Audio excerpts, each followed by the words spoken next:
আসসালামু আলাইকুম। নাফিসা তাবাসসুম স্বাগত জানাচ্ছি এনটিভির মধ্যরাতের খবরে। ক্রাউন সিমেন্ট শিরোনাম দেখছিলেন, এবার পুরো খবর। উপদেষ্টা পরিষদ থেকে পদত্যাগ ও নতুন রাজনৈতিক দল এনসিপিতে যোগদানের বিষয়ে এখনও কোনো সিদ্ধান্ত নেননি যুব ও ক্রীড়া মন্ত্রণালয়ের উপদেষ্টা আসিফ মাহমুদ সজীব ভূঁইয়া। শনিবার রাজধানীর শেরেবাংলা কৃষি বিশ্ববিদ্যালয় উপাচার্যের সভাকক্ষে সাংবাদিকদের প্রশ্নের জবাবে তিনি আরও জানান, ব্যক্তিগত সম্পদ তথ্য প্রকাশের প্রস্তুতি আছে তার। নূর হোসেনের রিপোর্ট। প্রায় ২০ বছর পর অনুষ্ঠিত হলো পল্লী দারিদ্র্য বিমোচন ফাউন্ডেশনের নিয়োগ পরীক্ষা। পরীক্ষার কেন্দ্র পরিদর্শন শেষে কথা বলেন যুব ও ক্রীড়া উপদেষ্টা। জানান, এতদিন ক্ষমতাসীনদের তালিকা থেকে নিয়োগ দিত ফাউন্ডেশন। মেধাভিত্তিক নিয়োগের জায়গা থেকেই তো এই গণঅভ্যুত্থান এবং ম্যারিটোক্রেসিটাকেই সবার আগে স্থান দিতে হবে। সুতরাং রিটেন কিংবা ভাইবাতে কোথাও কোনো প্রকার অনিয়ম যেন না হয়, এটা আমাদের সর্বোচ্চ প্রায়োরিটি। এ সময় উপদেষ্টা তার সাবেক এপিএস মোয়াজ্জেম হোসেনকে নিয়ে গণমাধ্যমে প্রকাশিত সংবাদ নিয়ে প্রশ্নের জবাব দেন। বলেন, ব্যক্তিগত সম্পদের হিসেবও প্রস্তুত রেখেছেন তিনি। নিউজটা কতটুকু ক্রেডিবল, এই কোশ্চেনটা আপনাদের কাছে থাকবে, কারণ সেখানে কোনো সোর্স নেই, ব্যক্তি সাক্ষ্য নেই, কোনো ক্রেডিবল নেই। সেখানে জানা গেছে বলা আছে মনে হয় 7-8 বার জানা গেছে, এবং সেটা ফলো করে প্রচার করা হয়েছে। বহিরাগত কোনো জায়গা থেকে এই লেখাটা দিয়ে চাপ দেওয়া হয়েছে এটা প্রচার করার জন্য। দুদককে অনুরোধ করেছি তদন্ত করার জন্য, এবং ইতিমধ্যেই দুদক তদন্ত কার্যক্রম শুরু করেছে। ব্যাংক অ্যাকাউন্ট থেকে শুরু করে যে হিসাব আছে সেটাও আমি চিন্তা করেছি যে দায়িত্ব থেকে যাওয়ার পরে হিসাবটা দিব, কিন্তু চাইলে এখনো দিতে পারি। নতুন রাজনৈতিক দল এনসিপিতে যোগদানের বিষয়ে জানতে চান গণমাধ্যম কর্মীরা। এটা ধরে নেওয়ার কোনো কারণ নেই যে নতুন রাজনৈতিক দলেই যুক্ত হব, কারণ নতুন রাজনৈতিক দল হয়েছে। যেহেতু আমি ইয়াং জেনারেশনের একজন, এবং আমাদের বয়সী যারা আছেন তারাই করেছে, তো সেখানে আগ্রহটা তো আছে। হাটবাজার ইজারা দেয়া নিয়ে উত্তর সিটি কর্পোরেশনের সিদ্ধান্ত পুনর্বিবেচনা হচ্ছে বলেও জানান আসিফ মাহমুদ। আমাদের উত্তরের প্রশাসক ওনাকে এটা পুনর্বিবেচনা করার জন্য। নূর হোসেন, এনটিভি নিউজ, ঢাকা।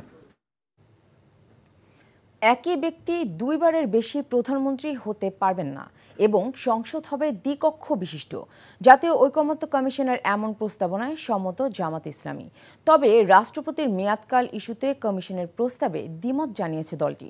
শনিবার জাতীয় সংসদের এলডি হলে ঐকমত্য কমিশনের সাথে বৈঠক শেষে এসব কথা জানান জামাতের নায়েবে আমির ডক্টর সৈয়দ আবদুল্লাহ মোহাম্মদ তাহের। বিস্তারিত ইফতেখার রেজার রিপোর্টে। রাষ্ট্রের গুরুত্বপূর্ণ সংস্কারে রাজনৈতিক দলগুলোর সাথে ধারাবাহিক আলোচনায় শনিবার জামায়াতের সাথে বৈঠক করে জাতীয় ঐকমত্য কমিশন। দলের নায়েবে আমির ডাক্তার সৈয়দ আবদুল্লাহ মোহাম্মদ তাহেরের নেতৃত্বে 10 সদস্যের প্রতিনিধি দল বৈঠকে অংশ নেয়। বৈঠকের শুরুতে ঐকমত্য কমিশনের সহসভাপতি জানান, রাষ্ট্র সংস্কারে আলোচনা চলছে রাজনৈতিক দলগুলোর সাথে। বলেন, জুলাই অভ্যুত্থানের শহীদদের রক্তের ঋণ শোধ করার সুযোগ কাজে লাগাতে চায় কমিশন। যেন এই সুযোগ কোনো অবস্থাতে হাতছাড়া হয়ে না যায়, যেন এই সুযোগকে কেন্দ্র করে আমরা এমন এক বাংলাদেশ তৈরি করতে পারি যেখানে কোনো অবস্থাতেই কাউকে নিপীড়নের মুখে পড়তে না হয়। প্রায় 5.5 ঘন্টার বৈঠক শেষে জামায়াতের নায়েবে আমির ডাক্তার তাহের বলেন, সংখ্যানুপাতিক নির্বাচনের সুপারিশ করেছে বাংলাদেশ জামায়াতে ইসলামী। এতে নির্বাচন দুর্নীতি মুক্ত হবে। প্রধানমন্ত্রী দুইবারের বেশি একই পদে থাকতে পারবেন না। এর মানে হচ্ছে কোনো প্রধানমন্ত্রী কনজিকিউটিভ 10 ইয়ার্স এবং এর থাকতে পারবেন এবং এরপরে আর কন্টিনিউ করতে পারবেন না। আর্টিকেল 70 যেটা আছে সেখানে আমরা কিছু অ্যামেন্ডমেন্ট সহকারে ওনাদের প্রস্তাবনার সাথে আমরা একমত হয়েছি। কমিশনের প্রস্তাব ছিল সংসদের মেয়াদ 4 বছর হবে, প্রেসিডেন্টের মেয়াদ 4 বছর হবে। আমরা বলেছি যে এটা ঠিক হবে না, সংসদের মেয়াদ 5 বছর থাকবে এবং প্রেসিডেন্টের বয়সও মেয়াদও 5 বছর থাকবে। দ্বিকক্ষ বিশিষ্ট পার্লামেন্ট বাইক্যামেরাল পার্লামেন্টের ব্যাপারে আমরা একমত হয়েছি। এছাড়া জাতীয় ঐকমত্য কমিশন কর্তৃক সংবিধানে বহুত্ববাদ অন্তর্ভুক্তির বিষয়ে বিরোধিতা করেছে বাংলাদেশ জামায়াতে ইসলামী। তবে যেসব বিষয় এখনো ঐকমত্য হয়নি সেগুলো নিয়ে আবারও কমিশনের সাথে আলোচনা হবে বলে জানানো হয় ব্রিফিংয়ে। Iftekhar Reza, NTV news, Dhaka. BNP মহাসচিব মির্জা ফখরুল ইসলাম আলমগীর বলেছেন, চীনা কমিউনিস্ট পার্টির সঙ্গে বিএনপির সম্পর্ক পুরনো হলেও বিগত 15 বছর ফ্যাসিস্ট সরকারের শাসনামলে তা বাধাগ্রস্ত হয়েছে। নতুন করে তাদের সঙ্গে সম্পর্ক গভীর হচ্ছে। আগামী দিনে তারা দেশে স্থিতিশীলতা ও গণতান্ত্রিক ব্যবস্থা দেখতে চান বলেও জানান বিএনপি মহাসচিব। আরও জানাচ্ছেন আরাফাত ইসলাম। সন্ধ্যায় রাজধানীর ৫ তারকা একটি হোটেলে বাংলাদেশের সফররত চীনা কমিউনিস্ট পার্টির সঙ্গে বৈঠক করে বিএনপি। দলটির মহাসচিব মির্জা ফখরুল ইসলাম আলমগীরের নেতৃত্বে বিএনপির ৭ সদস্যের প্রতিনিধি দল চীনা কমিউনিস্ট পার্টির প্রতিনিধি দলের সঙ্গে প্রায় ২ ঘণ্টার বৈঠক করেন। বৈঠক শেষে মির্জা ফখরুল ইসলাম আলমগীর বলেন, চীনের কমিউনিস্ট পার্টির সঙ্গে বিএনপির সুসম্পর্ক বিগত ১৫ বছর ফ্যাসিস্ট শাসনামলে বাধাগ্রস্ত হয়েছে। এটা আমাদের একটা খুব অনেক পুরনো সম্পর্ক আছে আপনার চীনা কমিউনিস্ট পার্টির সঙ্গে। এটা প্রায় মাঝখানে ১৫ বছর ছিল না, কারণ আপনার ফ্যাসিজম সেগুলো অ্যালাউ করেনি। এখন আবার আমরা সেটাকে রিভাইভ করেছি, ফলে আমাদের চাইনিজ কমিউনিস্ট পার্টির সঙ্গে আমাদের সম্পর্ক এখন আরও গভীর থেকে গভীরতর হচ্ছে।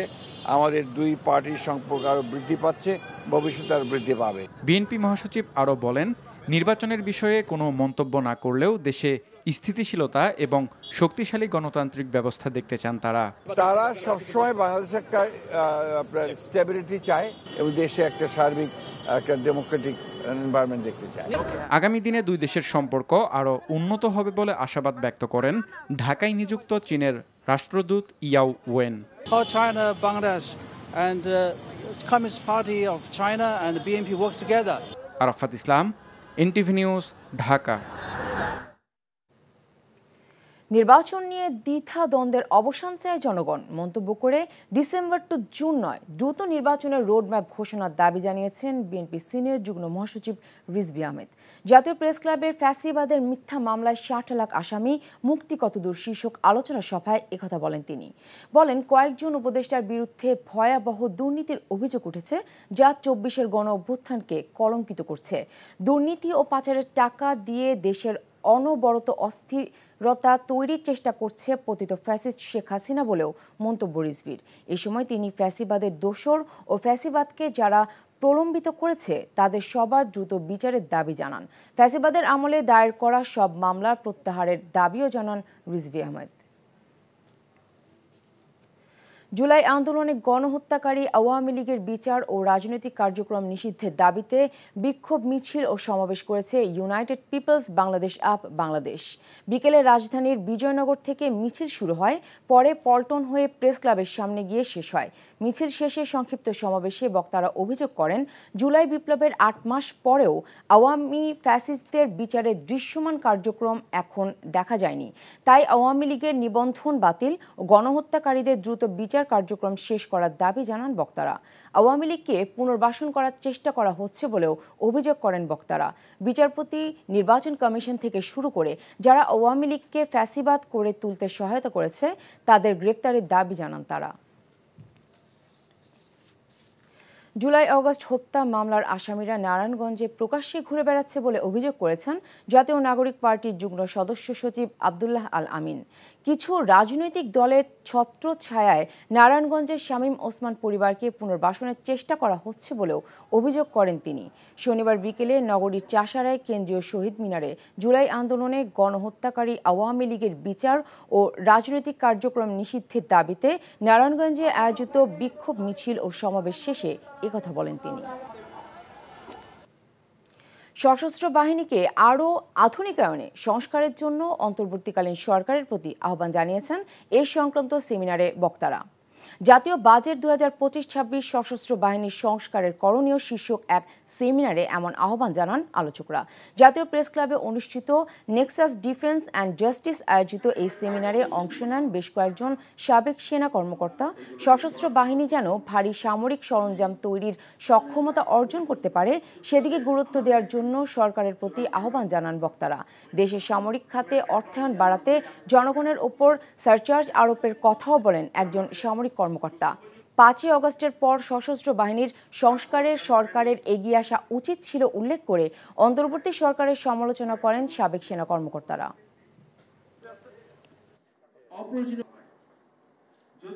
সেনা আইন সংস্কারের বিষয়ে অনেক আলাপ হয়েছে। সত্যিকার অর্থে আমাদের সেনা আইন সংস্কার করতে হবে এবং এটা সম্ভব একমাত্র যদি আমরা সশস্ত্র বাহিনী সংস্কার কমিশন যেটা আমরা প্রথম দিন থেকে অগস্ট মাস থেকে দাবি করে আসছি, অবশ্যই এটা সংস্কার হইতে হবে এবং এর মাধ্যমে সেনাবাহিনীকে অ্যাবসলিউটলি দেশের স্বাধীনতা সার্বভৌমত্ব রক্ষার জন্যে যা কিছু প্রয়োজন সেটার দিকে নজর দিতে হবে।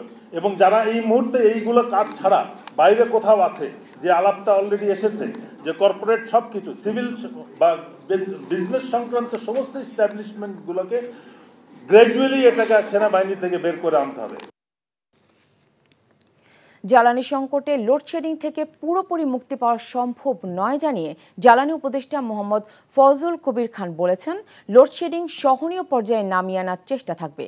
শনিবার সকালে রাজধানীর বিদ্যুৎ ভবনে সেমিনারে গ্রাম ও শহরে সমান হারে লোডশেডিং করার কথা বলেন তিনি। জ্বালানি বিশেষজ্ঞরা এলএনজি আমদানি হ্রাস করতে গ্যাসের নতুন কূপ অনুসন্ধানে জোর দেন। সেলিম মালিকের রিপোর্ট। দেশে চলমান জ্বালানি সংকটের কারণ এবং উত্তরণের উপায় জানতে এই সেমিনারের আয়োজন করে বিদ্যুৎ ও জ্বালানি খাতের সাংবাদিকদের সংগঠন এফইআরবি। এতে জ্বালানি বিশেষজ্ঞরা জানান, ভুল নীতিতে চলছে দেশের জ্বালানি খাত। সংকট সমাধানে গ্যাস উত্তোলনের কাজ 3 গুণ বাড়াতে হবে। গ্যাস উন্নয়নের তহবিলের টাকা ব্যয় হয় না। 2022 সালের স্ট্যাটিস্টিকে দেখা গেল যে 65% টাকা গ্যাস উন্নয়নের তহবিলে ব্যয় হয়নি। 35% ব্যয় হয়েছে বিদেশি কোম্পানির বিল দিতে। 3 থেকে 5 বছর মেয়াদী একটি আপনার আর্থিক রিকভারি প্ল্যান, অর্থনীতি একটি রিকভারি প্ল্যান আপনারা গ্রহণ করুন। অনুষ্ঠানে জ্বালানি উপদেষ্টা জানান, লোডশেডিং এর হার কমলেও এ থেকে সহসাই পুরোপুরি মুক্তি মিলবে না। উৎপাদন ছিল 16,365 মেগাওয়াট, তার মধ্যে লোডশেডিং হচ্ছে 139 মেগাওয়াট। তো এখন সবাই বলছে যে লোডশেডিং এ ভয়াবহ অবস্থা হয়ে গেছে। আমাদের বিদ্যুতেরা সবই খারাপ, কিন্তু এরা কিন্তু চেষ্টা করতেছে। প্রতিবেশী দেশে জ্বালানির দাম তুলনামূলক বেশি থাকায় দেশে দাম কমানো যাচ্ছে না বলেও জানান তিনি। What is the efficient pricing rule? Price is equal to marginal cost. যে আপনি মার্জিনে যে সর্বশেষ যে উৎপাদন ব্যয় কিংবা যে আমদানি ব্যয় সেটাই আপনার। উপদেষ্টা বলেন, সঞ্চালন লাইনে লিকেজ মেরামত করায় আগামী জুনের মধ্যে সিস্টেম লস 50% পর্যন্ত কমে আসবে। সেলিম মালিক, এনটিভি নিউজ, ঢাকা। এই ছিল মধ্যরাতের খবরে। এই খবরের ভিডিও সহ আপডেট জানতে ভিজিট করুন এনটিভি অনলাইন www.ntvbd.com। এছাড়াও এনটিভির জনপ্রিয় সব অনুষ্ঠান ও খবরের আপডেট জানতে ভিজিট করুন আমাদের ইউটিউব ও ভেরিফাইড ফেসবুক পেজ। সকাল 7:30টায় সকালের খবর দেখার আমন্ত্রণ রইল। ধন্যবাদ সবাইকে।